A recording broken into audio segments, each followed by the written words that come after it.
Amigos, ¿qué tal? Saludo cordial, bienvenidos al Pulso del Fútbol, hoy martes 2 de septiembre del año 2025. La frase del día: quien cree todo lo que oye, juzga lo que no ve. Don Steven Arce, ¿cómo le ha ido? Lo noto peluqueadito, elegante, como le gusta a su mamá. No solamente a mi mamá, César, ¿qué tal? Un gusto para todos. Gracias por estar siempre en el pulso. Es que hubo un oyente que al final usted no leyó, se le pasó, pero me contó extra cámaras que me había pedido afeitarme, que me veía como enfermo. Yo no lo leí porque usted me interrumpió. No, me regañó el señor, a través suyo me dijo que por favor me afeitara, entonces yo vine aquí afeitado y peluqueado. Mejor dicho, Bukele estaría feliz conmigo porque como ahorita manda también a afeitar y a peluquear a la gente. Le faltan los tatuajes. ¿Usted tiene tatuajes? No tengo ninguno, no tengo nada contra los tatuajes, pero pues no me he decidido y creo que ya no me voy a decidir a hacerme uno. Bueno, tenemos que comenzar felicitando por el cumpleaños a un grande entre los grandes, a uno de los jugadores que está en el top en toda la historia del fútbol colombiano. Carlos el Pibe Valderrama. Todo bien, todo bien. Un jugador que se paseó por las canchas derramando calidad, derramando carácter, derramando personalidad, que fue fundamental en nuestra clasificación a 3 mundiales, 90, 94, 98, que triunfó en el fútbol internacional, que ganó muchos títulos y que sin ninguna duda es uno de los jugadores más queridos en nuestra historia. ¿Tiene algún recuerdo especial del Pibe Valderrama? Sí, César, a mí me hubiera gustado verlo en su mejor época, ¿no? En la selección de los 90, lo alcancé a ver, sí, en una buena época en el Deportivo Cali, lo alcancé a ver en una buena época en el Junior, me hubiera gustado disfrutarlo un poquito más, porque curiosamente quienes lo vieron al inicio de su carrera decían que el pibe era todo menos lento, porque al final vimos un pibe que era mucho más pensante, que era mucho más preciso con el pase y que no era ni gambeteador ni el jugador más rápido. Pero a mí me dicen que cuando comenzó el pibe en sus inicios, sí era un jugador mucho más rápido. Sí, claro, como todos. Los jóvenes son más rápidos que los menos jóvenes. Pero, por ejemplo, Daniel Ruiz es un jugador joven, pero él no es rápido. Físicamente le cuesta. Sí, pero es mucho más rápido hoy de lo que va a ser cuando tenga 30 años. Seguro, César, seguro. Ahora, decía Menotti sobre el Pibe Valderrama. Decía, mientras otros corren más que él, el pibe está pensando. Sí. Él no es rápido con los pies, pero es velocísimo con la cabeza. Y eso es suficiente. El pibe comienza en el Unión Magdalena. Nunca hizo parte de las selecciones juveniles. Viene a Millonarios en 1984. Venía con camiseta sin mangas y no se adaptó. Vino muy joven. El frío le pegó, le dio duro. El técnico era Jorge Luis Pinto y no se pudo adaptar en Millonarios, pero Millonarios lo contrata en esa época como una de las figuras jóvenes más importantes del fútbol nuestro. Curiosamente, el pibe ha dicho, César, que además del tema de la adaptación, no tener a su familia acá cerca le marcó su vida y su etapa en Millonarios. Seguramente. Luego va al Deportivo Cali, es una pareja maravillosa. Bernardo Redín. Con Bernardo Redín, aunque con Redín fue después, no en el 85-88. Ahí llega al Cali, le va bien en el Cali. También que lo venden a Francia, al Montpellier. Tiene un técnico con el que no congeniaba, Pierre Mosca. Se demoraron mucho para ponerlo, se demoró para adaptarse, pero logró ganar la Copa Francesa y ese fue un logro muy importante a nivel internacional. Curiosamente, aquel día que le dicen al pibe que se iba para Montpellier, él dijo, ¿y eso dónde queda? ¿Qué es eso? Nunca lo había escuchado. Claro. Ahora, juega el último mundial ya en el Montpellier. No, juega el primer mundial en el Montpellier. El del 90. No el último, el del Exacto. 90. En ese mundial únicamente creo que teníamos 2 jugadores afuera. Luego va al Real Valladolid con Pacho Maturana, no le va bien ni al pibe, ni a Aristizábal, ni a René Higuita. Luego en Junior logra un momento brillante entre el 93 y el 96. Se va al Tampa Bay, a los Estados Unidos, donde deja una huella imborrable, tanto que después de retirado el Tampa Bay lo contrata como imagen y como uno de sus promocionadores a nivel mundial. Aunque ahí se está comiendo, César, y le agrego su etapa en el Medellín, que fue una buena etapa en el 92-93. Sí. Sí, me la comí. Esa etapa fue muy importante. Al pibe le tienen gran cariño en el Poderoso. Bueno, luego vuelve al Deportivo Cali, que ahí es donde se junta con Redín, donde logran hacer una gesta importantísima 96-97 y prácticamente abren toda la posibilidad para el Mundial del 98, donde fue criticado por la convocatoria, pero pues al final se merecía totalmente el pibe. Antes de ese campeonato del mundo sufrió una ruptura de ligamento cruzado. Lo operó el doctor Carlos Uribe, no con las artroscopias que se utilizan hoy, sino con un instrumental que el propio doctor Uribe diseñó. ¿Sabe cuánto se demoró recuperándose de la operación del ligamento cruzado? Suena grave. ¿Un año? 4 meses. Uy, un berraco. Es que el pibe es bueno un hasta para recuperarse. Vuelve al Miami Fusion, al Tampa Bay y al Colorado Rapids, donde en el 2002 termina su carrera profesional. Tengo estos datos: 823 partidos, 74 goles, un promedio del 0,09, asistencia 194, una cantidad bárbara, César, de asistencia, 194. Es que creo que ha sido el gran asistidor del fútbol colombiano en toda la historia. Goles y asistencias 2,69, es decir, intervino en un gol cada 0,33.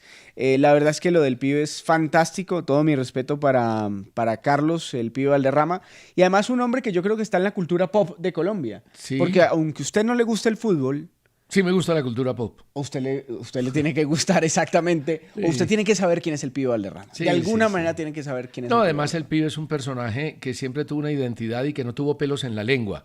Ganó entonces la Copa de Francia. No tuvo pelos en la lengua, pero bastante pelo en la cabeza. En la cabeza, que se lo cuida la mujer de una manera maravillosa. Aunque está canoso últimamente. Sí, tiene un color grisáceo muy elegante, muy distinguido. Gana la Copa de Francia, gana con Junior en el 93 y en el 95, gana con el Tampa Bay 2 títulos, fue distinguido por el diario El Mundo como futbolista suramericano del año en el 87, cuando jugando con la selección Colombia disputan el tercer lugar en la Copa América y le ganan a la selección argentina de Maradona en territorio argentino. 2-1. Al pibe, nuestro cariño. Te queremos, pibe, te queremos.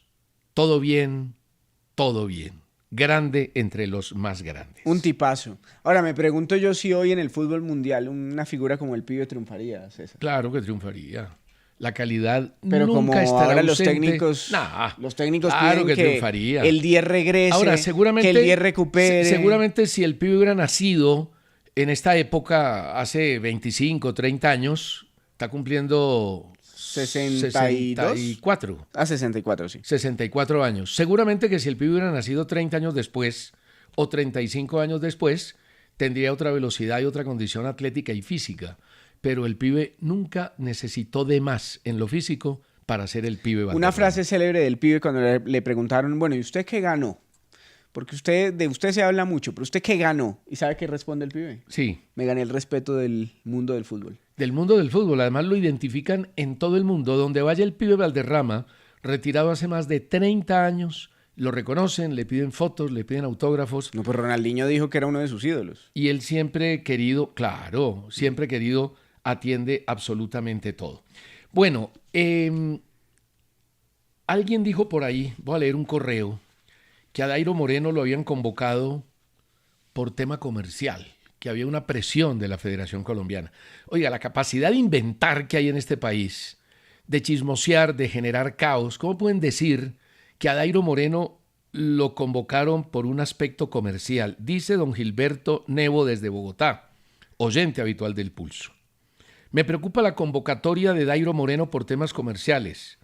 En lugar de enfocarnos en asegurar la clasificación con los mejores jugadores, la federación parece priorizar otros intereses. Don Gilberto, escuche la frase del día de hoy. Uno no puede creer todo lo que oye, ni creer todo lo que lee, porque termina juzgando mal, y creo que usted lo ha hecho. La convocatoria de Dairo Moreno obedece a justicia futbolística y a un deseo del técnico por tenerlo en la selección. Ahora, esa historia de que si lo convocó lo tiene que poner, perdóneme, pero yo creo, Steven, que el tema no es así. ¿Usted me permite defender al señor? Bien pueda. Yo creo que el señor, más que comercial, yo no creo que él le esté diciendo que fue por un tema de un patrocinador, pero utiliza un término que quizás se acomode más. No, él dice temas comerciales, ¿no? Estoy pensando más en lo mediático, que más porque que en lo eso comercial. Puede generar show y generar... La boletería para el partido de Bolivia se acabó en un día. Pero César, sí puede ser que él esté pensando en el tema mediático. Porque en el tema mediático se ha funcionado la convocatoria. Pero usted señor. cree que entonces la federación le dijo a Lorenzo, hay que llamarlo porque es que necesitamos mover el tema mediático y la promoción comercial del partido. Pero Lorenzo sí pudo decir, hombre, el jugador más solicitado desde que yo estoy aquí en la selección es Dairo Moreno, porque lo es. Pero ese no es un tema comercial. Porque lo es. Pero no es un tema comercial. Pero es un tema mediático. Sí, pero César. no es comercial como lo dice don Gilberto. Por eso estoy diciendo que voy a defender al señor cambiándole el término porque yo creo que él se equivocó en el término. Yo creo que la presión mediática sí pudo haber influido para que hubiera sido convocado Dairo Moreno. En eso sí estoy de acuerdo. Pero ese es otro tema, que está alejado de la parte comercial. Yo creo comercial. que el señor se equivocó, César. Ahora, ¿qué pasa? ¿Qué es la presión mediática? La presión mediática es cuando un jugador que actúa bien, yo recuerdo lo de Román el año pasado, cuando estaba requete volando con Atlético Nacional y lo convocan. Ya hoy Román no es el mismo del año pasado. O el caso de Angulo. Terminan convocándolo por la lesión de David Machado, pero son jugadores... Bueno, y Nestroza también hizo parte de ese combo. También hizo parte de esa idea de que son jugadores que actúan bien, que tienen una repercusión notable en sus equipos y que la gente empieza a pedir. Y dice don Gilberto, a quien le agradecemos su misiva, que además preocupa el posible impacto de Dairo en la disciplina del grupo. ¿Sabe, Gilberto, que yo creo que Dairo en estos días no se va a tomar, mejor dicho, ni siquiera se va a untar alcohol en el golpe que le pegaron en el último partido? No, César, tampoco exagera. Mejor dicho, papaya, de esa papaya no dan. No, y si Dairo no, está juicioso. pregúntele a Durán. Dairo está juicioso. Oiga, le puedo recomendar a la gente la nota muy buena que usted le hace a Gustavo Fermani, director deportivo de Atlético Nacional. Está en la portada de AS Colombia, en as.com. Y utilizamos una frase que me queda sonando, me queda rondando en la cabeza de Gustavo Fermani en esa entrevista que usted le hace, César. En Nacional trabajamos para ganar, golear y gustar. Eso lo tiene clarísimo y no elude la responsabilidad. Ahora, le preguntamos en la nota de AS Colombia, le preguntamos por las diferencias con Juárez, por la contratación de Mateo Zuribe. Más o menos las negó, ¿no? Sí, las negó completamente. Dice que tenían buena relación, que las oficinas eran contiguas. Le preguntamos que si era cierto que a Juárez no le consultaban lo de los jugadores. Él dice que el diálogo con los técnicos es fundamental y tiene que haber una doble vía para poder armar y confeccionar el equipo. Es bien interesante, además se ve primero que es un hombre que conoce al dedillo el fútbol colombiano, que conoce perfectamente al Atlético Nacional y que tiene una gran inteligencia para responder. Se ve muy estudioso Fermani, César, y también me sorprendió la respuesta que dio porque por versiones de algunos colegas habían dicho que Juárez no era un técnico de los que Fermani había traído, que su primer técnico era Gandolfi.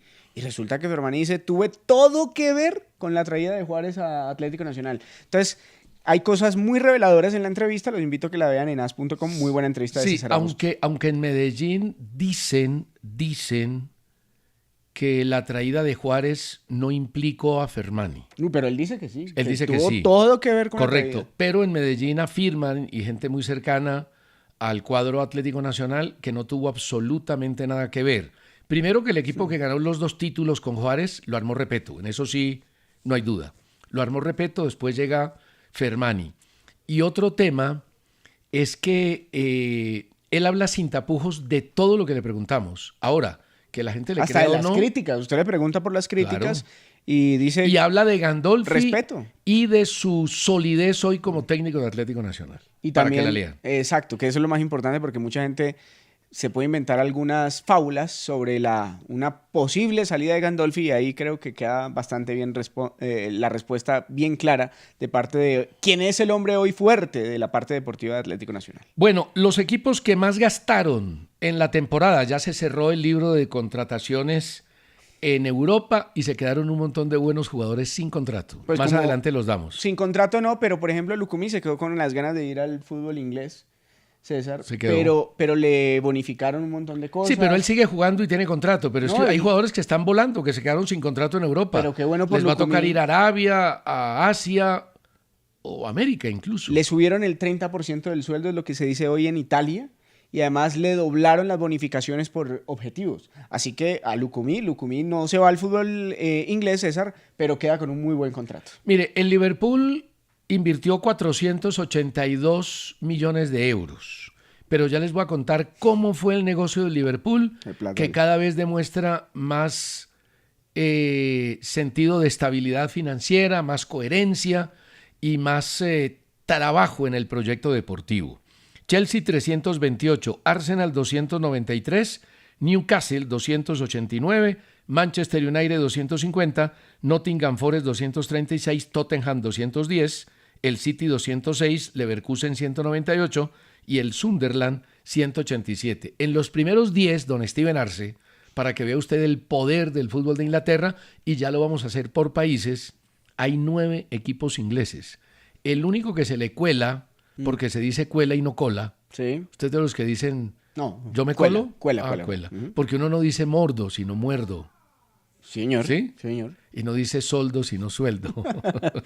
Y Sí, no estoy yo- hablando del sueldo que usted se gana. Ese ¿no? es el que más me gusta. Bueno, mire, el único que se cuela es el Bayer Leverkusen de noveno con 198. Pero el Sunderland, equipo que acaba de llegar, se gastó en la temporada 187 millones. que Una de, los, cifra- que de los no grandes y de los equipos que recién ascendieron es el que más gastó en el mundo, César. De los equipos que recién ascendieron. Y de los no grandes de la Premier League, porque ya decía usted que Liverpool, por ejemplo, tiene mucho más. Tiene Ya mucho le voy a más contar gastos. la historia del Liverpool, que es increíble, y vamos a hablar lógicamente de la selección Colombia. Si James y Quintero están contemplados en la posibilidad de enfrentar a Bolivia juntos como lo hicieron en aquel partido frente a Polonia en el Campeonato del Mundo en el segundo tiempo. Luis Fernando Gómez Cano desde Medellín dice que el 27 de junio expresó la preocupación por la contratación de Diego Raimondi como técnico del América por falta de trayectoria. 2 meses después, el tiempo le da la razón. Desde entonces, desde el 2020, han pasado 7 técnicos en el banquillo escarlata. Demasiados. 7 en 5 años son ¿Y muchos. cuántos han servido? Y dice él, ¿será este el regreso que necesita el América para volver a la gloria? Pero a mí me han De los contado- 7, ¿cuántos han servido? Pues hay dos, que son Polilla sirvió. pues los dos campeones. Ah, bueno, agréguele Polilla. Sí. Y Y los 2 campeones. difícil otro. Difícil, la verdad, muy difícil encontrarlo. Lo que me contaron, César, es que lo de Juan Cruz Real se enfrió esta mañana. Creo que desde ayer. Pero sigue en carpeta con opción. Sí, me han dicho que no ha Ahora le doy gustado, noticias que la de reacción, la América. que la reacción mediática ha venido enfriando un poquito esa opción que ellos tenían como tan clara. Sí, de Ahora, todas maneras, la junta directiva, aunque tiene que tener en cuenta la opinión de la gente, no puede seguir, como lo dijo alguna vez don Fuad Char, que los hinchas señalaban el camino, no puede seguir al pie de la letra lo que dicen y quieren los hinchas, porque para eso no habría junta directiva, simplemente se haría un consejo, una votación y demás. ¿pero a usted le gusta la idea de Juan Cruz Real en el América? Pues a ver, hay que mirar las alternativas que hay, a ver cuál es la mejor. A mí no me parece mal técnico Juan Cruz Real y ya fue campeón con América. A mí lo que me parece es de una injusticia que los hinchas lo traten como lo traten, como lo tratan, como si fuera un delincuente realmente, como si no tuviera una trayectoria. Puede que a uno, como a don Steven, no le guste y diga, ese América de Cruz Real campeón jugaba muy mal. Perfecto, vaya y venga. Pero ya que se metan con temas personales y familiares. No, y me decir parece que es muy un mal feo. técnico me parece que también es injusto porque es un tipo trabajador y un tipo dedicado y apasionado por esto. Me parece que es un tipo que hace honor a su trabajo, pero el tema del gusto, del feeling, si se quiere, con el fútbol de él es el que a mí, por ejemplo, no me Y permite eso vale, conectar con el eso técnico. vale perfectamente. Oiga, Sergio Sainz dice que el escorpión rojo hoy vino calmado. Me extraña, ¿no?